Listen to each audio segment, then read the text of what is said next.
তিনি দয়ালু, তিনি মেহেরবান, তার দয়ার কোনো শেষ নাই, তার মায়ার কোনো শেষ নাই, তার ভালোবাসার কোনো শেষ নাই। ভালোবাসাকে তিনি 100 টুকরা করেছেন। আল্লাহ তাআলা ভালোবাসা তৈরি করার পরে ভালোবাসাকে 100টা টুকরা করেছেন, করে নিজের মধ্যে 99 টুকরা ভালোবাসা তিনি জমিয়ে রেখেছেন, আর 1 টুকরা ভালোবাসা পৃথিবীর সবার মাঝে তিনি ঢেলে দিয়েছেন। ওই 1 টুকরা ভালোবাসার ছিটে ফোঁটা আমি কিছু পেয়েছি, আপনি কিছু পেয়েছেন, আপনারা কিছু পেয়েছেন, সবাই মিলে কিছু না কিছু পেয়েছি। সবাই মিলে কয় টুকরা? আওয়াজ করে বলেন, কয় টুকরা? আর নিজের কাছে তিনি রেখে দিয়েছেন জমা কয় টুকরা? 99 গুণ বেশি ভালোবাসার অধিকারী তিনি। তারপরও দেখবেন আমাদের মাঝেও কত ভালোবাসার উদাহরণ দেখা যায় বিশ্বব্যাপী, গোটা পৃথিবী ব্যাপী ভালোবাসার উপন্যাসের কোনো শেষ নেই।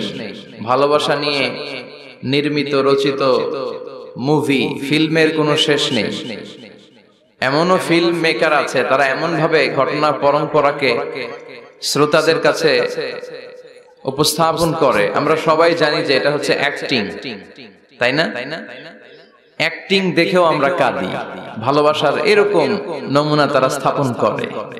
হ্যাঁ, শেষ পর্যন্ত দেখা যায় যে নায়ক নায়িকার ঘটনা এমন পর্যায়ে পরিচালক নিয়ে যায়, মনের অজান্তে আমরা কাঁদি।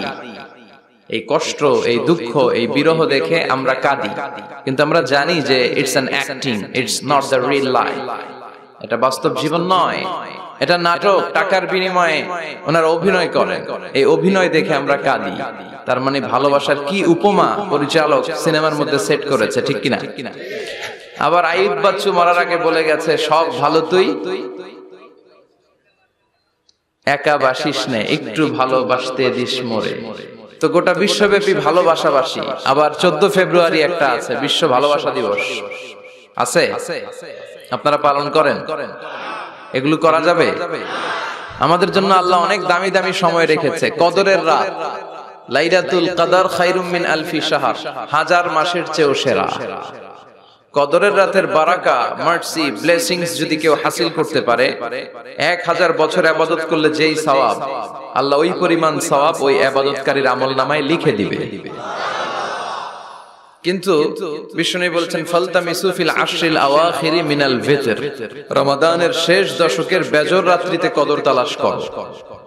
21, 23, 25, 27, 29 এই 3টা রাতেই আপনাকে সমান তালে ইবাদত করতে হবে। যে কোনো রাতেই কদর হয়ে যেতে পারে, কিন্তু আমরা বাংলাদেশে পালন করি কোন রাত? কথা বলেন।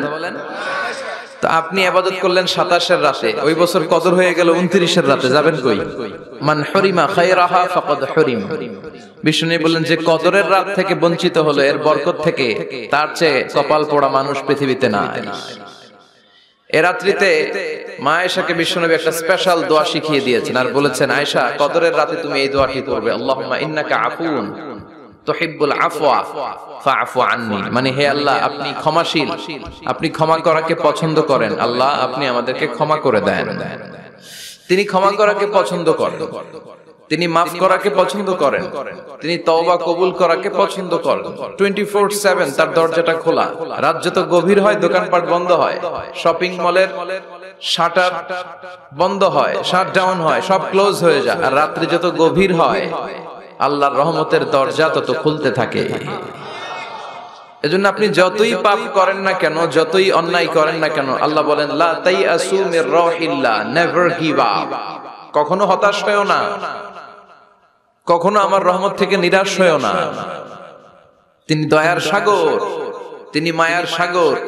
আপনি কত পাপ করেছেন, কত অন্যায় করেছেন, কত মিথ্যা বলেছেন, কত নামাজ কাজা করেছেন, আপনার পাপ, আপনার অন্যায়, আপনার অপরাধ যদি হয় খালের পানির সমান, বিলের পানির সমান, জেনে রাখবেন আল্লাহর দয়া হচ্ছে সাগরের পানির সমান।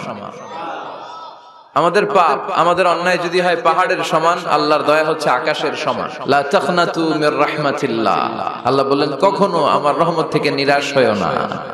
এজন্য বিপদে আপদে সব সময় আমরা প্রশংসা করব একজনের, চিল্লায় বলতে হবে, তিনি কে?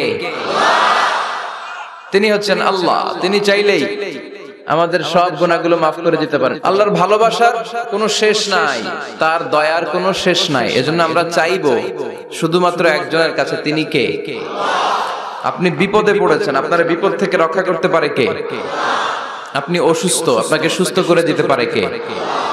আপনি বিয়ে করেছেন, 10 বছরের দাম্পত্য জীবন, আপনার সন্তান হয়নি, এখন সন্তানটা দিতে পারে কে? নাকি মাজারে গেলে সন্তান পাওয়া যায়? অনেকে মাজারে যে মানত করে সন্তান পাওয়ার আশায়, এরকম লোক আমাদের আশেপাশে আছে না নাই? একটু আকল খাটান আর বুঝবার চেষ্টা করেন। মাজারে গেলে যদি সন্তান হতো, তাহলে গরুর যে বাচ্চা হয়, ছাগলের যে বাচ্চা হয়, ছাগল কোন মাজারে যায়? গরুর যে বাচ্চা হইলো, গরু কোন মাজারে যে বাচ্চা পেল? কথা বুঝতে পেরেছেন? তার মানে কোন মাজার থেকে সন্তান পাওয়া যায় না, কোন বাবার দরবারে গেলে সন্তান পাওয়া যায় না। কেউ কাউরে কিছু করে দিতে পারে না, করে দিতে পারে একজন, তিনি কে? সব সময় সে আল্লাহর প্রশংসা করার দরকার আছে না নাই? কম কম না বেশি বেশি? আল্লাহর প্রশংসা করতে হবে বেশি বেশি। বিশ্বনবী ঈসা ইসলাম মসজিদে নববীতে একটা হাদিসের বঙ্গানুবাদ শোনাই আপনাদেরকে। তিনি মসজিদে নববীতে নামাজ শুরু করেছেন আল্লাহু আকবার বলে। বিশ্বনবীর মসজিদে নববীর জামাতের পদ্ধতি ছিল, সেখানে আমরা যেমন আমাদের মসজিদে শুধু পুরুষরা যাই, ওনার মসজিদে শুধু পুরুষরা যেতেন না, নারীরাও যেত। সুবহানাল্লাহ পড়েন। হিজরা, হিজরা চিনেন? ডাক্তারি ভাষায় এদেরকে বলে হার্মোফ্রোডাইট। ডাক্তার যারা আছেন বুঝবেন, হার্মোফ্রোডাইট, বাইসেক্সুয়াল, উভয় লিঙ্গ এরা, মিডল জেন্ডার, পুরুষও না নারীও না, এরকম করে আল্লাহ কিছু মানুষ বানায়।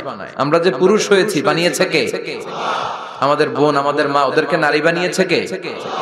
আবার আমাদের অনেকের সন্তান পুরুষও হয় না, নারীও হয় না, মাঝামাঝি আরেকটা জেন্ডার হয়, বাইসেক্সুয়াল বলে, ফিমেল, হিজরা। ওদেরকে হিজরা করে বানালো কে? আপনি আর আমি হিজরা হইতে পারতাম না? পারতাম। আমার বোন, আমার মা, ওরা হিজরা হতে পারতো না? পারতো। সবার পরীক্ষা, আমরা ছেলে হয়েছি, আল্লাহ আমাদেরকে ছেলে বানিয়ে পরীক্ষা করছেন। যারা নারী হিসেবে দুনিয়ায় এসেছে, আল্লাহ তাদেরকে নারী বানিয়ে পরীক্ষা করছে। যারা হিজরা হয়ে পৃথিবীতে এসেছে, আল্লাহ তাদেরকে হিজরা বানিয়ে পরীক্ষা করছে। পুরো পৃথিবীটাই পরীক্ষা। এজন্য হিজরা দেখলে হাসাহাসি করবেন না। অনেকে হিজরা দেখলে হাসাহাসি করে, ওদেরকে সামাজিক মর্যাদা দিতে চায় না। এক লোকের ধরেন 2 ছেলে 2 মেয়ে, আরেকটা হয়েছে হিজরা, তো বাসায় মেহমান আসলে ওই 2 ছেলে আর 2 মেয়েকে নিয়ে পরিচয় করায় মেহমানদের। হিজরাটার একটি আসিস না, তুই ঘরে থাক। এভাবে সে ফ্যামিলির একেবারে কর্নারে অবস্থান করে, ফলে সে আমাদের সমাজে থাকতে চায় না। সে খুঁজতে চায় যে আমার মতো এরকম সমাজে আর কে আছে দেখি। খুঁজে খুঁজে তার একটা সংঘবদ্ধ চক্র হয়ে যায়। তখনই তারা জীবিকার তাগিদে রাস্তায় নেমে পড়ে, আর হিংস্র প্রাণীর মতো শুক্রবারে জামাইয়ের গাড়ি যদি দেখে, বরের গাড়ি, ওইটা আটকায়। রাস্তাঘাটে ট্রাকের ড্রাইভার থেকে টাকা তোলে, প্রাইভেট কার যারা চালায়, গাড়ি চালায়, ওদের থেকে টাকা তোলে না? এর কারণ এদেরকে আমরা সামাজিক ভাবে সম্মান দিতে শিখি নাই। পৃথিবীর অনেক দেশে আমি ঘুরেছি, ওখানে দেখেছি হিজড়াদেরকে সামাজিক ভাবে অনেক বেশি রেসপেক্ট করা হয়, যাতে ওরা নিজেদেরকে কর্নার ম্যান না ভাবে যে আমরা এক পাশের মানুষ। না, তারাও মেইন স্ট্রিমের, মূল স্রোতের মানুষ। তাদেরকে বিভিন্ন কাজে সুযোগ করে দেওয়া উচিত। পৃথিবীর অনেক জায়গায় আমি অনেক শপিং মলে শপিং করতে যেয়ে দেখেছি যে শপিং মলের সুপার শপের যারা স্টাফ আছে তারা হিজড়া। বাংলাদেশে একটা সিদ্ধান্ত হয়েছিল যে ট্রাফিক সিগন্যালের এখানে হিজড়াদেরকে কাজে লাগাবে, কারণ হিজড়াদেরকে মানুষ যে কারণেই হোক একটু ভয় পায়, সিগন্যাল আর অমান্য করবে না। তারপর ওদেরকে ভোটাধিকার নিয়েও 2004 সালে খুব সম্ভব একটা আন্দোলন হয়েছিল, তো সেটাও এরকম বাস্তবায়ন হয় না। এজন্য হিজড়াদেরকে নিয়ে মা বাবারা বিপাকে পড়ে। আমার একটা সন্তানও হিজড়া হয়ে জন্মাতে পারে।